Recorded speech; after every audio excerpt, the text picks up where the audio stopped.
Now, Rip, you played on some great defensive teams, great championship defensive team. Now, how important was help side defense and being able to help your teammates? Oh, man, it was very important because you just you got to be on the chain.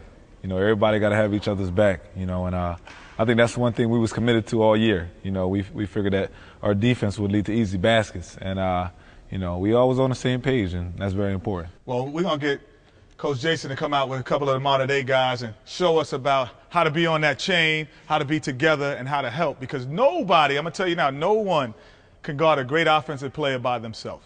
No one else. So you have to have help. Absolutely. What we're going to do now, we're just going to show you a drill. The guys are going to get a lead, a forward lead, make a pass, and the weak side guys are going to get the help side, and this is going to pass it back and forth. And we're going to show you how they get from being guarding the ball and getting to the help side position.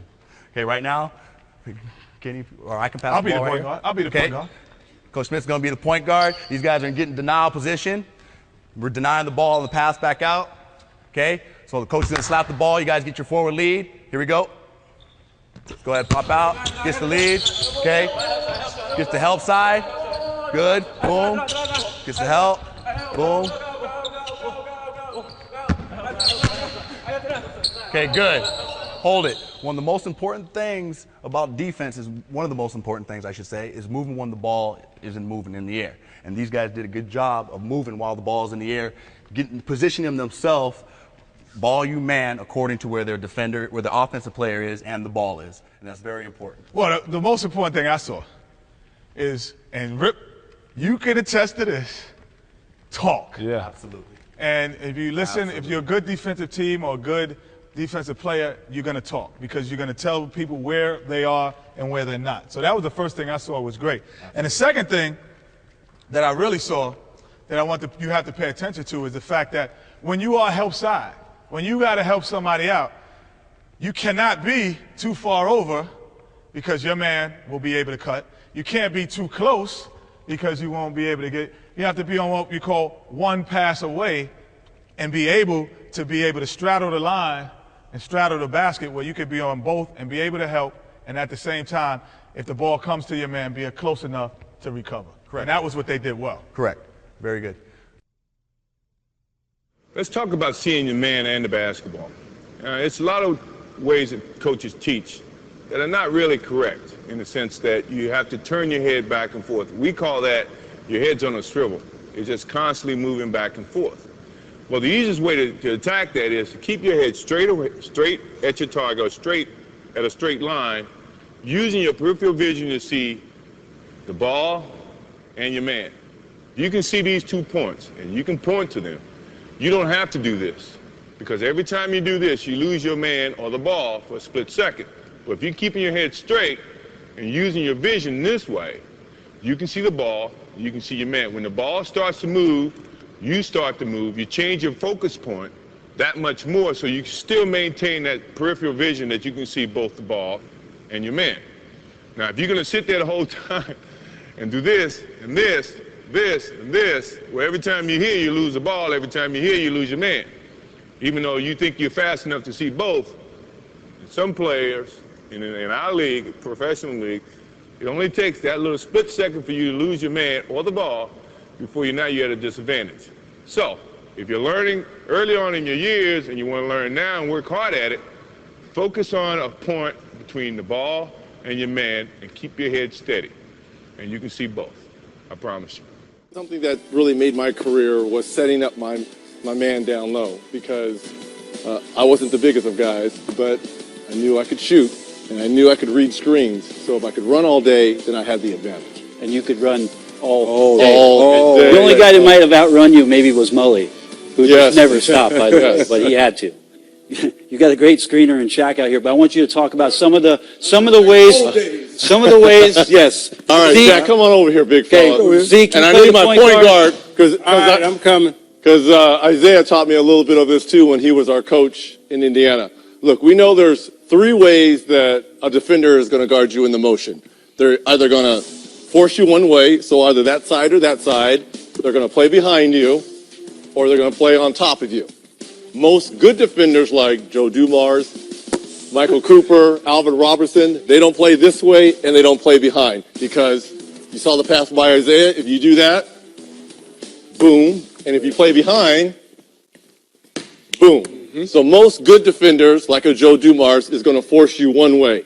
And most of the time, they're going to force you away from your strengths, which at the time was Rick Smith's, which Rick would be right here. Is John Starks a good defender? He was. Okay. He was. Sure. He's trying to start. I know he is.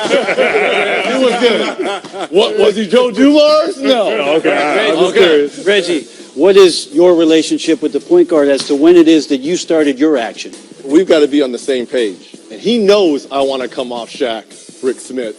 So I've got to be able to set him up. Smitty wants to force me away from Shaq, right? So it's my job to set him up. And this is when the games all start.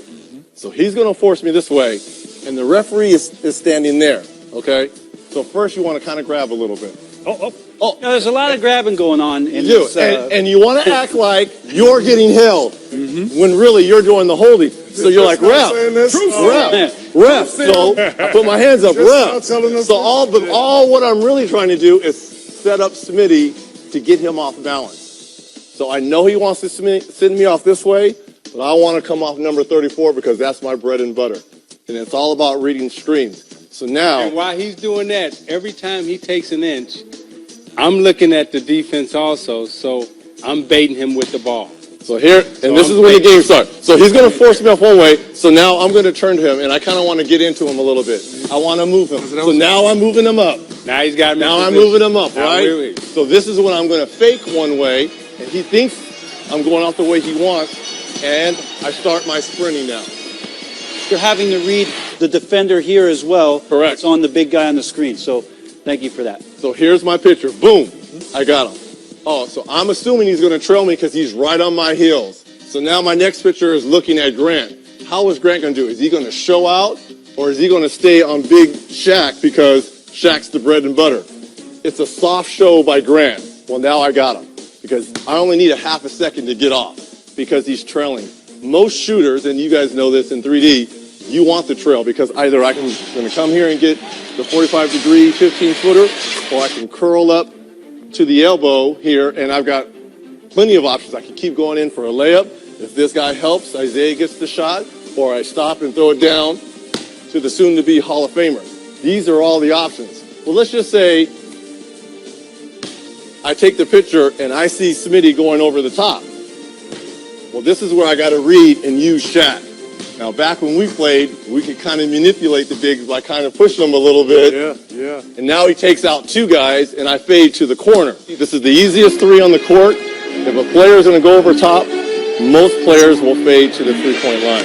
If he trails me, normally, unless he falls down and Shaq gets him good, which he got me a lot of times when I was trying to guard Kobe coming off this play, illegal screens, then I'm going to come off right here to about a 45-degree angle. So the footwork for you, though, Reggie, at the three-point line, how does that differ? Because at this, Mark Jackson's coming over. He knows you're on the fade. He's also seeing Smitty cheat. Sure. You're going out there. How is it that your footwork's setting up your balance there? Most shooters, they never look down at the three-point line because they know where they're at on the whole court, right? Yep. And it's all about footwork. That's one thing I prided myself in from UCLA because they taught fundamentals every single day, all about the wooden rules, to the NBA. Was floating to the three-point line, the soft corner three, using your fundamentals and your footwork to shoot the corner three. But I thought Reggie was so good at whenever you came off and I was late and you caught the basketball, Reggie wasn't scared to pump fake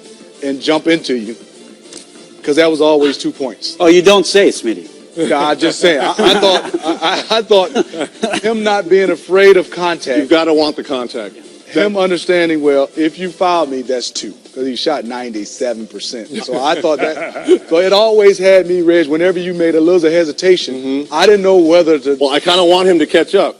You always wanted me to catch up. I wanted him to catch. If I don't have a shot, he always wanted me to catch up. Catch up then. So I can play a 2-on-1. Because if you're not there, I can kick to a 3.